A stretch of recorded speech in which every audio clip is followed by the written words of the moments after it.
Last week, I introduced to us the idea that as Christians, people who are changed by the life, death, and resurrection of Jesus Christ and who are seeking to live how he has invited us to live, as Christians, we live in a pretty challenging tension. And that tension I introduced us to is that on one hand, we hear the Bible's invitation and command to forgive one another. We hear that all over the Bible. But then at the same time, we live in the reality of this is a broken world and forgiveness is really, really hard.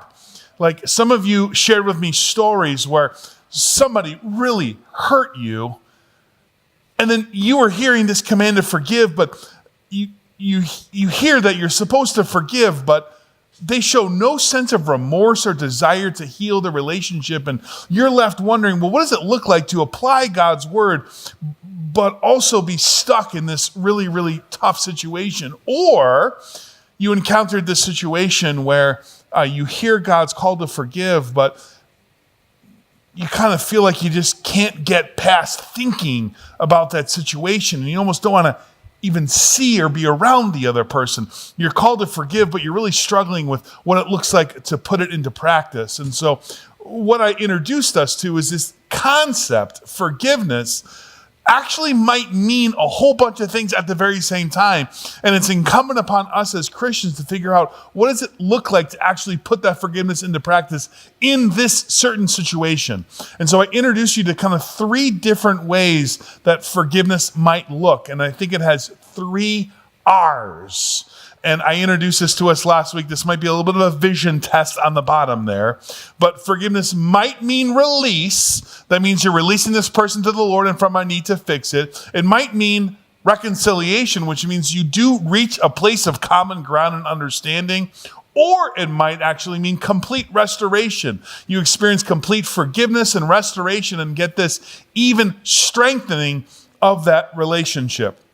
And last week, we talked about that concept of release. And what release means is that you're releasing this person to the Lord and from my need to fix it. And I will tell you that I personally have lived this. I have experienced a conflict with another human being. I know you have too. And I made, I will say, painstaking efforts to get to a better place in the relationship. In fact, I counted 4 different moments where I made more than hour-long efforts to seek to get to a better place, to kind of see their point of view better, and for them to see my point of view better. And after 4 painstaking efforts, I finally had to say to myself, I think I am merely releasing this person to the Lord. That I cannot try to fix this or make it better anymore. I've made significant effort, but it's time for me to just say, Lord, I'm doing my best here. I'm no longer going to try to fix it. I entrust this situation to you. And in this situation, I learned what gaslighting is. Do you know what gaslighting is? I thought I knew what it was like, and then I experienced it. It's when another human being makes you feel like you're the one who's at fault here. And I lived it in this exchange where every time I left that moment, I would think, man, what is wrong with me that this person so feels this way about me? Aren't you curious about this, by the way? It's not my spouse, I promise. It's not my kids, I promise, right? And I would never release that, continue to work at it, right? But it's like, man, I can't keep investing and throwing myself into this because there's just so much hurt here. I've got to step out of it. I've got to get to release. And then in the midst of sharing this, somebody shared with me this Bible verse. This is Titus chapter 3, verse 10. This is actually in the Bible. Warn a divisive person once, and then warn him a second time. And maybe even, I'll insert my words, a third time and a fourth time. After that, have nothing to do with him.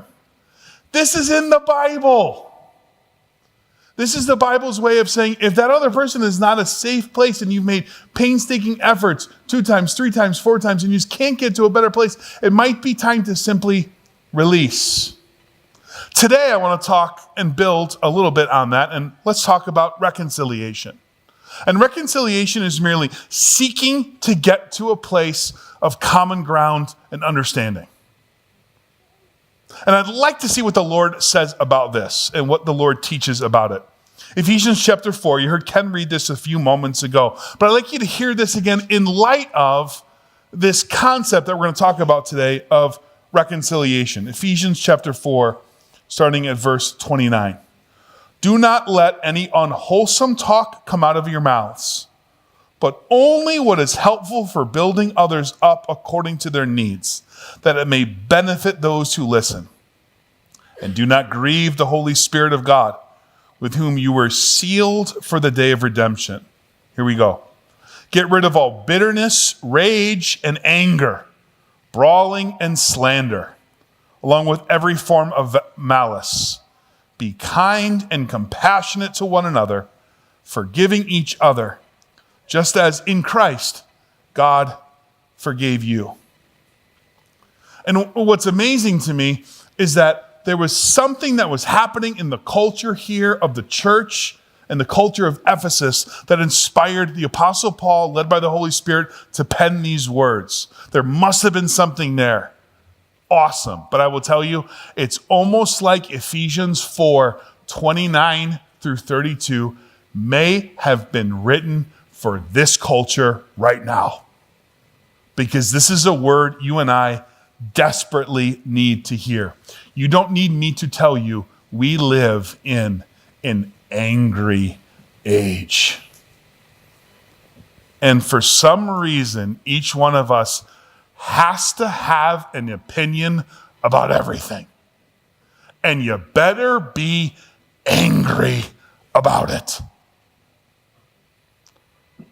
And the root here is that cultural forces want us angry, and the evil one wants us angry. And let's unpack that just very briefly. Cultural forces want us angry, and why? Money is to be made on anger. If we're angry, we vote, and we buy, and we click, and we comment, and we subscribe, and we like. If we can get you angry, we've got you. So there's this cultural milieu of we can just fire everybody up, we'll hit payday. Meanwhile, the evil one is like, just like I like it. Everybody angry with one another.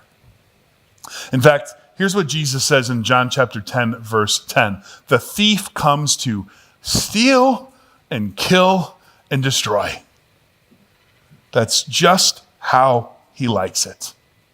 So if this is the air we breathe, we're kind of normalizing anger, it becomes very easy for us to take normalized anger into our interpersonal relationships.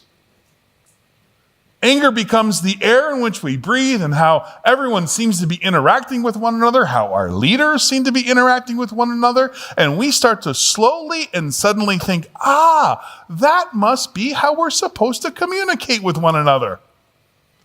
We take this air of anger into our interpersonal relationships. But I'll tell you this, maybe you can agree. After a while, it just doesn't feel right anymore. Anyone looking at the milieu of culture and thinking, aren't we tired of this? Oh, thank you for that, by the way. I think we're all so exhausted by it. And so we're left saying, Lord, to whom shall we go?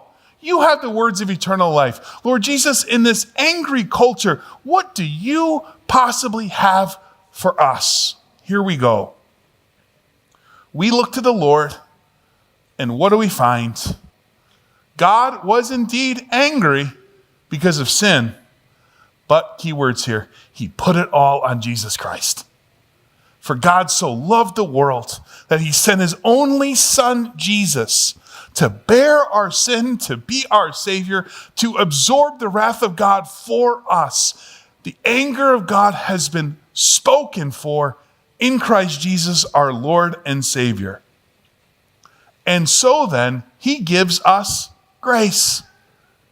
You, and I mean you, have been made to be a recipient of the grace of God. All of your sin and mine atoned for because Jesus laid down his life and rose again in victory. It's over for you in a great way. And so then, as we've received grace, we then give out grace. Grace becomes the model that we give to one another. So here's what I would suggest it looks like for us. Anger becomes God's job, and grace becomes ours. When you start to feel angry within your heart or soul, that should put a warning light on the engine of your life to say, whoa, whoa, whoa, whoa, whoa. That's not who I'm called to be. Anger, that's God's job.